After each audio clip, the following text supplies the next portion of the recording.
Morning, at least 2 people are dead, and an Arizona community is reeling after yet another plane crash. Today, officials are working to find out what led these two small planes to collide mid-air Wednesday morning. The planes hit each other about 20 miles northwest of Tucson near an Arizona airport without air traffic control towers. Officials say each plane had 2 people on board. One plane landed safely, the other caught fire when it crashed into the ground.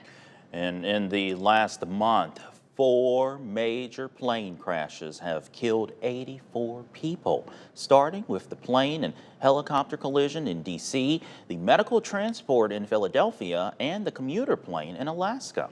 Now, this week after Monday's plane crash in Toronto, flying anxiety is at an all-time high. This morning, reporter Ian Russell is taking a look at how real the risk is and what experts are saying about the concerns you may be feeling.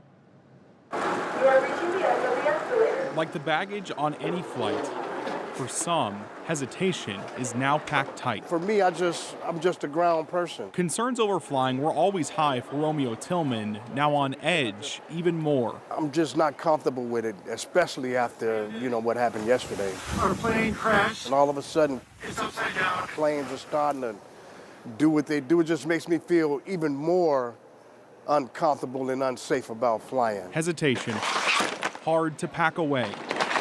Even harder now. Just dropped my daughter off, though, to fly by herself to Barcelona. There's been a lot of things in the news that also are just nerve-wracking as a parent, that you have to try to still put one foot in front of the next and keep on going. It's hard to shake that hesitation with 4 major airplane crashes over the past month, from Washington, D.C. to Alaska, Philadelphia to Monday, with that plane in Toronto coming from our own backyard. Boy, it sure looked normal until it didn't. Paul Jackson is a retired commercial airline pilot with thousands of hours in the cockpit. The math on this is thousands upon thousands of flights operate every single day safely. The International Air Transport Association says that statistically speaking, you'd need to fly every day for more than 100,000 years before you'd experience a fatal accident in an airplane.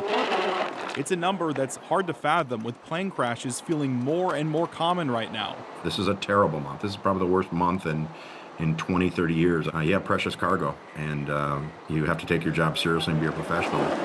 Even with that, Jackson understands that these recent plane crashes can be hard on everyone. And a lot of fear of flying is not about the actual act of flying, it's about giving up control. And that's what people are expressing their fear about. Fears and hesitation that over time we all have to unpack. With a little hesitancy, it is hard. You almost would want to read the news, but you have to be real. It's safer to fly, I believe, than anything else right now.